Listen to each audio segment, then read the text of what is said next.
ये आकाशवाणी देहरादून है। अब आप पंकज सनवाल खुलबे से प्रादेशिक समाचार सुनिए।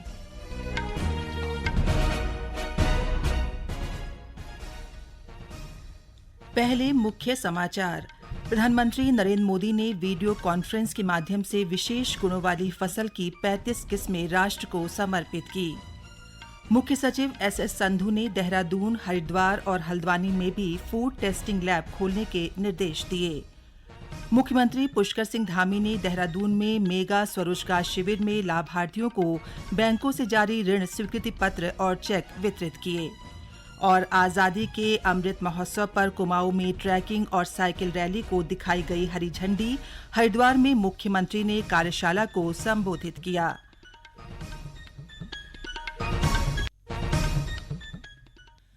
18 वर्ष से अधिक आयु वर्ग के लिए सरकारी केंद्रों में निःशुल्क कोविड टीकाकरण अभियान जारी है।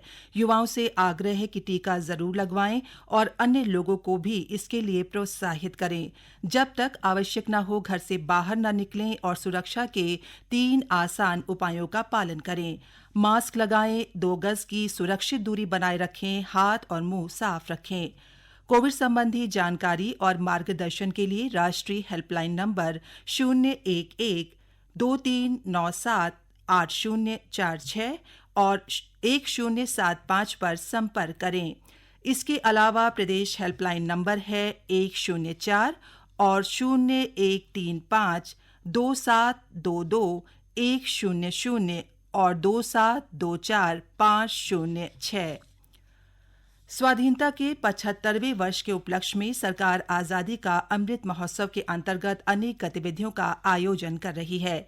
इस अवसर को जन उत्सव के रूप में मनाते हुए आकाशवाणी समाचार देहरादून ने स्वाधीनता संग्राम और उसके गौरवशाली इतिहास पर विशेष प्रश्नोत्तरी कार्यक्रम शुरू किया है।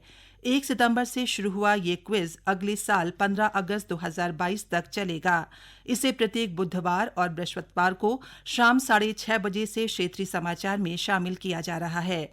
श्रोता अपने उत्तर अमृत महोत्सव क्विज ddn@gmail.com पर ईमेल अथवा मोबाइल नंबर 9837192022 पर व्हाट्सएप या मैसेज के माध्यम से भेज सकते हैं। सबसे पहले सही जवाब देने वाले श्रोता को आकाशवाणी देहरादून की ओर से प्रमाण पत्र दिया जाएगा। सफल प्रतिभागी के नाम की घोषणा अगले दिन के समाचार बुलेटिन में की जाएगी। सही उत्तर देने वाले श्रोता की प्रतिक्रिया रिकॉर्ड कर प्रसारित भी की जाएगी। प्रतियोगिता में भाग लेने वाले श्रोताओं को उत्तर के साथ अपना नाम, ईमेल आईडी, मोबाइल नंबर, पूरा पता और फोटोग्राफ देना होगा। अब समाचार विस्तार से। प्रधानमंत्री नरेंद्र मोदी ने कृषि को उद्योग के रूप में नहीं बल्कि इसे एक अवसर के रूप में विकसित कर कृषि से संबंधित बुनियादी बातों के बीच संतुलन बनाने और भविष्य में आगे बढ़ने की जरूरत पर बल दिया। उन्होंने कहा कि किसानों को कृषि आधारित आय से बाहर निकालकर उन्हें मूल्यवर्धित और कृषि के अन्य विकल्पों के लिए प्रेरित किया जा रहा है। उन्होंने आज वीडियो कॉन्फ्रेंस के माध्यम से विशेष गुणों वाली फसल की 35 किस्में राष्ट्र को समर्पित की। श्री मोदी ने कहा कि नई पर्यावरणीय स्थितियों को ध्यान में रखते हुए बीजों की ऐसी किस्में तैयार करनी होगी जो प्रौद्योगिकी का इस्तेमाल करते हुए जलवायु परिवर्तन से संबंधित चुनौतियों से निपटने में सक्षम हो। इन किस्मों से कुपोषण की समस्या के उन्मूलन और फसलों को संरक्षित करने में मदद मिलेगी। भिन्न भिन्न परिस्थितियों की वजह से किसान एक ही फसल उगाने लग गया। इस स्थिति को भी हमें मिलकर बदलना ही होगा। आज जब क्लाइमेट चेंज की चुनौती बढ़ रही है तो हमें अपने कार्यों की गति को भी बढ़ाना होगा। बीते वर्षों में इसी भावना को हमने किसानों की आय में बढ़ोतरी करने के लिए भी प्रोत्साहित किया है। मुख्य सचिव एसएस संधू ने देहरादून, हरिद्वार और हल्द्वानी में भी फूड टेस्टिंग लैब खोलने के निर्देश दिए हैं। साथ ही गढ़वाल और कुमाऊं के लिए एक मोबाइल फूड टेस्टिंग लैब की व्यवस्था करने को कहा है। राज्य में अभी एकमात्र फूड टेस्टिंग लैब रुद्रपुर में है। त्योहारी सीजन में मिलावट का दबाव बढ़ जाता है। मुख्य सचिव ने खाद्य पदार्थों में मिलावट को लेकर उच्चाधिकारियों के साथ बैठक की। उन्होंने खाने पीने की चीजों में मिलावट रोकने का अभियान सिर्फ त्योहारी सीजन तक सीमित नहीं करके बल्कि इसे नियमित तौर पर चलाए जाने और लोगों को भी इसके लिए जागरूक करने के निर्देश दिए।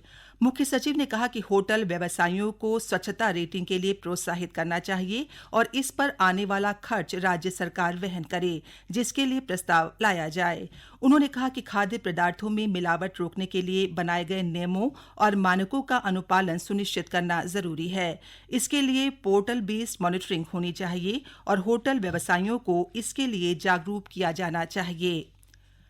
राज्य में औद्योगिक विकास के लिए भारतीय लघु उद्योग विकास बैंक 350 करोड़ का निवेश करेगा। ये जानकारी कल देहरादून में सिडबी के अध्यक्ष शिव सुब्रमण्यन रमण ने मुख्यमंत्री पुष्कर सिंह धामी से मुलाकात के दौरान दी। इस अवसर पर मुख्यमंत्री ने कहा कि राज्य का वातावरण उद्योगों के अनुकूल है। राज्य में बड़े उद्योगों के साथ एमएसएमई सेक्टर में अधिक से अधिक उद्योगों की स्थापना हो, ये सरकार का उद्देश्य है। ये समाचार आप आकाशवाणी देहरादून से सुन रहे हैं।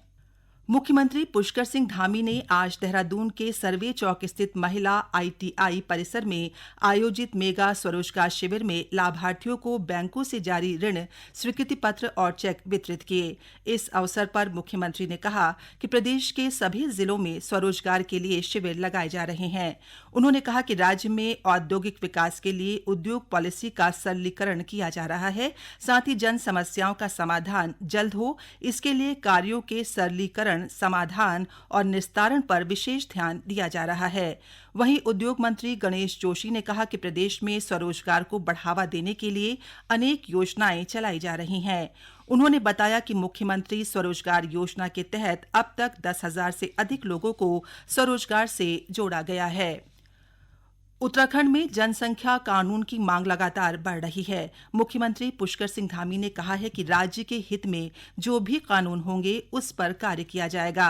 जनसंख्या कानून के लिए उत्तर प्रदेश के कानून का अध्ययन भी किया जाएगा।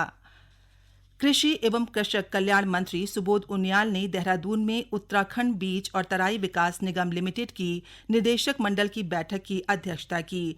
बैठक में 186 कर्मियों के वर्ष 2016 से 2021 तक के डीए का भुगतान करने का निर्णय लिया गया। बैठक में कहा गया कि गेहूं प्रमाणित बीज की 33,000 क्विंटल मात्रा सहकारी समितियों, सहकारिता विभाग के माध्यम से विक्रय सुनिश्चित की जाएगी, जिसके लिए 1600 प्रति क्विंटल अनुदान की उपलब्धता सुनिश्चित की जा रही है, जिसके लिए राज्य सरकार के माध्यम से मुख्यमंत्री कृषि विकास योजना के अंतर्गत 400 प्रति क्विंटल अतिरिक्त अनुदान उपलब्ध कराने के भी आवश्यक प्रयास किए जा रहे हैं। अल्मोड़ा के द्वाराहाट में कांगो ब्रिगेड ने ट्रैकिंग अभियान दल को हरी झंडी दिखाकर रवाना किया। फिट इंडिया और हिट इंडिया के तहत इस ट्रैकिंग अभियान में 75 प्रतिभागी शामिल हुए। 1 अक्टूबर तक ये दल द्वाराहाट, चौखुटिया, भिकियासेन, सल्ट और स्यालदे ब्लॉक के 75 गांवों का दौरा करेगा। उद्घाटन समारोह में स्थानीय स्कूलों के बच्चों ने सांस्कृतिक कार्यक्रम पेश किया। भारतीय सेना के पाइप बैंड ने देशभक्ति की धुन बजाई।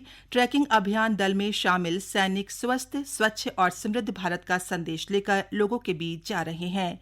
साथ ही स्थानीय लोगों को भारत के गौरवशाली इतिहास और राष्ट्र की समृद्धि के लिए भारतीय सेना के योगदान के बारे में जानकारी दे रहे हैं। हल्द्वानी में आज आज़ादी के अमृत महोत्सव के अवसर पर एसएसबी की ओर से आयोजित साइकिल रैली को एसएसबी के उप महानिदेशक HNS बिष्ट ने हरी झंडी दिखाकर दिल्ली के लिए रवाना किया। उप महानिदेशक ने बताया कि ये साइकिल रैली डीडीहाट और ग्वालदम से प्रारंभ होकर कल एसएसबी कैंप हल्द्वानी पहुंची थी। उन्होंने बताया कि रैली 2 अक्टूबर को गांधी जयंती के अवसर पर राजघाट दिल्ली पहुंचेगी। रैली का उद्देश्य लोगों में राष्ट्र प्रेम और जागरूकता लाना है। आज़ादी के अमृत महोत्सव के अवसर पर हरिद्वार के शीतला खेड़ा में ग्राम विकास विभाग की ओर से स्वयं सहायता समूहों से जुड़ा कार्यक्रम आयोजित किया गया। मुख्यमंत्री पुष्कर सिंह धामी ने कहा कि कोरोना काल में छोटे बड़े सभी उद्यमी प्रभावित हुए हैं। महिला स्वयं सहायता समूहों पर भी इसका असर पड़ा है। मुख्यमंत्री ने कहा कि स्वयं सहायता समूहों और ग्राम संगठनों से कार्य कर रही महिलाओं को आर्थिक तौर पर मजबूत बनाने की कोशिश की जा रही है। इसके लिए समूहों को 5 लाख रुपए तक का बिना ब्याज का ऋण उपलब्ध कराया जा रहा है। उन्होंने कहा कि उज्ज्वला योजना, बेटी बचाओ बेटी पढ़ाओ जैसी योजनाओं के जरिए महिलाओं को आगे बढ़ाने की कोशिश की जा रही है। अपर मुख्य सचिव आनंद बर्धन ने कल देहरादून में चारधाम से जुड़े सभी अधिकारियों की बैठक ली। बैठक में उन्होंने कहा कि चारधाम यात्रा के लिए आने वाले तीर्थयात्रियों को अब एक ही पोर्टल पर पंजीकरण की बाध्यता पर विचार किया जा रहा है। अंत में मुख्य समाचार एक बार फिर।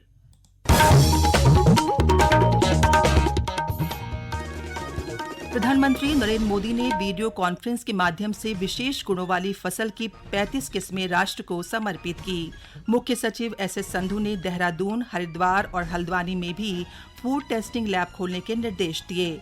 मुख्यमंत्री पुष्कर सिंह धामी ने देहरादून में मेगा स्वरोजगार शिविर में लाभार्थियों को बैंकों से जारी ऋण स्वीकृति पत्र और चेक वितरित किए। और आजादी के अमृत महोत्सव पर कुमाऊं में ट्रैकिंग और साइकिल रैली को दिखाई गई हरी झंडी।